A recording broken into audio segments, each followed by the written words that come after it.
This is the module on human development. Now, the theories on human development and personality development are so similar that the best theories on personality development are used as the framework for human development.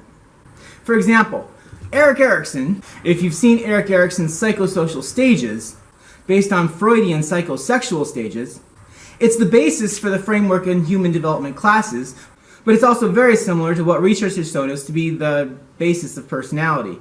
As good as personality tests get, because there's no such thing as a good personality test. Now, Erik Erikson was a neo-Freudian, which means he liked some of Freud's ideas, for example, the stage system, which is controversial. We don't necessarily go through stages. And some people see growth as more of a continuum rather than a stage system. But Erik Erikson's stage system gives us an easy chapter set of development to look at.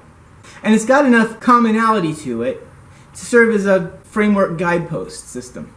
Now, the thing to know about Erikson's system of stages is that each stage comes with its own crisis, and you determine which stage you're in based on, or the person, based on what crisis they're currently facing. Now, you could be facing two crises at the same time. That's common. But also, if one of these stages is failed, like in a Freudian stage, you could be reliving it for the rest of your life, in a sense of arrested development.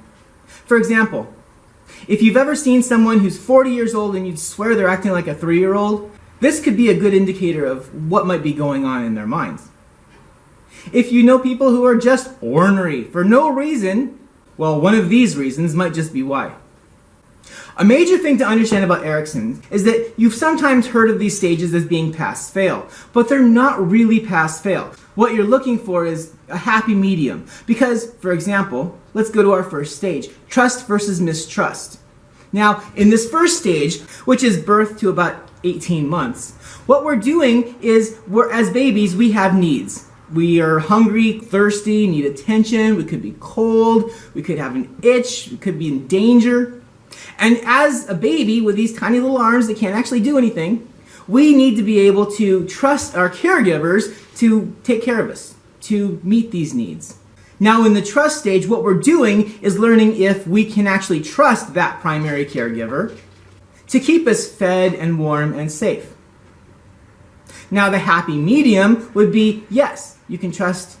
But what we're looking in is not if we can trust someone implicitly, because we do need to develop strategies of our own for survival, but we want to know that they'll be there in case we get into trouble. So we're looking for this happy medium. And the result of this stage is that you could either be normally trusting, you could be distrustful and just believe that your parents aren't going to be there when you get in trouble, or you could be overly trusting and believe that their parents are going to always be there, hovering over you, whether you get in trouble or not. Now, this will translate later on because personality develops in this system, so that if you've ever seen anyone who doesn't trust anyone, has problems with relationship because they don't trust people, probably developed in the first 18 months of life, or at least the basis of it, not all of it necessarily. This is just a theory. Or, if you've seen someone who's overly trusting, quote-unquote gullible, that could be also from parents who are hovering over them too much, meeting every single one of their needs. They became too trusting.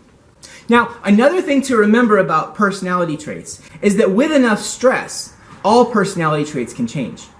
Remember we were talking about behaviorism back then and the dogs who were drowning, and when they came out, effectively their personalities were changed because of stress and PTSD? Enough stress can change any one of these factors. However, research has shown that, normally speaking, these are relatively stable after the stage has been completed. And that, for example, if you want to change someone's trust at the age of 40, it's going to take a lot of work. In fact, the person might not even realize that they're overly trusting until something bad happens. Or not trusting at all until they find themselves lonely. That kind of thing.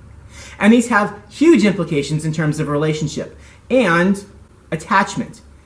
Infant attachment, adult attachment, and we'll get into that coming up after this. Our second stage is autonomy versus shame and doubt. And this is about age 1 to 3. Now there are some overlap. There's no clear cutoff in here. So there's a lot of leeway in terms of when someone will go through these stages. Or maybe they won't even go through them at all. Because research has shown that you can actually teach these stages before someone gets there so that they're ready for it once the stage actually arrives. So autonomy versus shame and doubt, ages 1 to 3. This is essentially your terrible twos. where children are learning independence. They've just gotten that motor skill going, so they're learning to crawl, they're learning to walk, and if you've ever tried to stop a 2-year-old from exploring, how are they going to react? Usually by crying. They want to experience their own willpower, because what they're actually doing is developing strategies that they'll use later on in life in terms of exploration, whether they're going to be open to new experiences. If they've not developed enough trust in their parent to save them, they might not be willing to explore at all. Or, if they've decided that the parents can't be trusted to pull them out of danger, they might just walk off and start exploring without regard to whether the parent's there or not. Without whether they're going to get in trouble. Because if the parent doesn't care, then, who's going to save them? And they've learned nobody. So a child who has learned not to trust could go one of two ways. Be afraid to move, or just move without concern of where the parent is. But each of these two extremes come with a little bit of neuroticism. A little bit of anxiety. Because what the stable parent does in the trust system is provide a safety net so that the child can go out and explore without too much fear. So the extremes on autonomy versus shame and doubt, a child could be overly explorative, overly exploring without concern of safety, or under-exploring and not leaving the parent's side. Autonomy versus shame and doubt is also the anal stage where organization is learned. And it's not that you can't teach organization later. If a child is 3 years old and learns to clean their room, it's a lot easier to teach that at 3 than it is to teach that at 14. If your 14-year-old is having a hard time keeping that room clean, it's going to be really difficult to train them to clean that room. Whereas a 3-year-old, at 3 years old, a parent saying, "because I said so," is usually enough. At 14, they're going to want to know why. Why it's important to keep a clean room. Why it's important to brush your teeth. At 3 years old, if you teach them when they're young enough, they're not going to ask why. Our next stage is initiative versus guilt. And essentially, this is your play age, your princesses and pirates, where you're going through and exploring all of what you could do as an adult without any repercussions or serious bad consequences.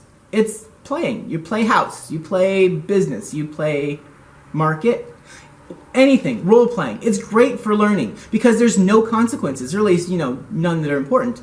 And at 3 to 6 years old, this is the age when you can ask a kid, "Can you jump that cliff?" And the kid will say, "Yeah!" Little cliff, not a big cliff. And they'll try to jump it and they'll fall down. And they'll come back and you ask them again, "Can you jump that cliff?" And they're like, "Yeah!" And they go and they try and they fall down. And they keep trying. They don't learn that they can't do it. Until the next stage. Industry versus inferiority. And this is your early elementary school stage. That's related to the latency stage, where all of a sudden they're not thinking about bodily functions or sex. As a matter of fact, if you show a kindergartner a movie about animals having sex, they're going to say, "Ew!" And generally they're divided into gender groups. Boys and girls are usually get together and join their own groups because the other side is gross. And they're gross because they're going through this latency stage where they don't want to acknowledge the other sex until they've got a good definition and strategies for dealing with who they are as themselves. Now, industry versus inferiority is, am I going to be able to perform the work that's going to be demanded of me as an adult? Okay. For example, schoolwork. Are they going to be good enough at schoolwork that they're going to be able to do this as an adult? And gone is the day where they can jump over that cliff and fall down and think they can still do it. Now, if they jump over that cliff and fall down, they're going to learn that, maybe I ought to be trying something else. Maybe I ought to specialize somewhere else. So kids who are better in math than they are in music are going to start specializing in music because they know they can't do math, or they believe they can't do math. What it is they haven't developed the strategies or haven't been given the opportunity to develop the strategies for math or music or anything else. Because it's really about strategies. At that age, the brain is still developing. So they get into their head that they can't do something. So their personality is going to look for a different direction where they can excel so that they can find a niche for an adult life. However, the brain is still developing so that if they do find those strategies, they will eventually, and not even eventually, they will very quickly get used to doing it, and their brain will grow in that direction. However, the brain is maturing very quickly in the direction of their personality. So when they get good at something, they're going to keep trying that one thing. Now the danger is if they find they're not good at anything, that's the problem. And that's something we have to look out for. Because if you don't find something that you're good at, inferiority is a very easy trap to fall into. And failing this, you might spend the rest of your life trying to show yourself to be better than somebody else, everybody else. And a sense of inferiority is one of the first antisocial developments that can develop as we get into personality development. Our next stage, ages 12 to 18, is identity versus role confusion. And this is your teenage years. I mean, it's not an absolute law, but if you think what crisis are teenagers going through, it's usually going to be an identity crisis, where they're looking for who they are, or they're experimenting. And if they see a conflict between who they want to be and who they're told they should be, there's going to be trauma, crisis. It's crisis. Not everybody goes through this crisis. Some people go through this stage without rebellion at all. Those people tend to be the ones who can talk about their problems with people who will listen, which isn't as common as it should be probably, but rebellion is generally an identity crisis.